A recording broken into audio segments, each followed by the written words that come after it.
Hi guys! Guys, Welcome back. my YouTube channel! So, ituturo ko nga pala sa inyo dahil sa school namin.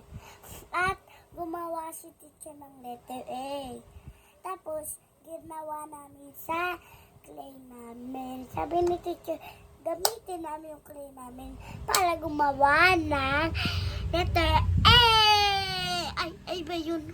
Opo, letter A. Letter A! At guys, so may kamukha po yung letter A. Ito po yung parang kamukha niya ay pizza. Opo, mukhang pizza po ang letter A. May tatanong po ako sa'yo. Kumusta po yung teacher niyo? Mabait po ba yung teacher niyo? Opo. Ano po pangalan ng teacher niyo? Si Madam Jenny po yun, guys.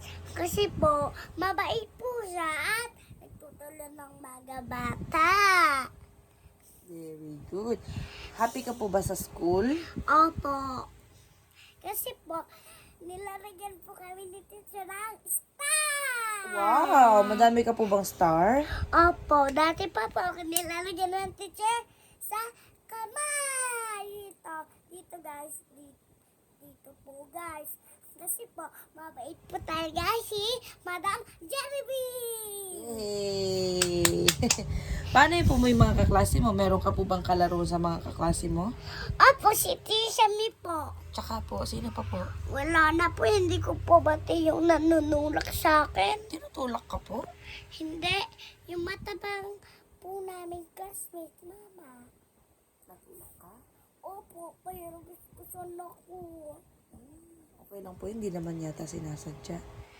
Okay, ngayon bati na kami. Pati na kayo. Apo, ginano niya po ako, kiniliti niya po ako. Tapos, ano pa ikukwento mo tungkol sa school? Kasi po guys, so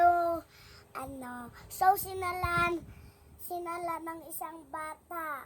Yung may lola niya, yung maliit na lola, yung nananadyak ng bata, yung masama. At hindi, tapos yung lola niya guys, pinalo siya at kinuha yung Dutchmate naman, yung batang mapayat. At pagkanano niya po ako, yung mahina lang po guys, at pinalo siya ng nanay niya. Ang pangalan niya po ay Dia. Nag-aaral din po siya sa school namin. Ano po bang pangalan ng school nyo? Ano? Kalyat? Kayat Ebenezer Center! Kalyat? Kayat Child? Child Development Center! Very good. Ano po mga ano nyo dun? Mga kinakanta nyo? Ano po? Bayang Magiliw po. Bayang mag-ibig. Nagpe-pray din po ba kayo? Opo. Very good. How about exercise? Nag-exercise din po kayo? Kembot. Like for? Ha? Comment for? Hindi pa Tapos na ah. Hindi. Comment for part 2. Dalawa naman tayo. Ay, hindi. Bye-bye! Magsasalita tayong dalawa. Comment for Comment for part part 2. 2. Bye-bye! Bye-bye!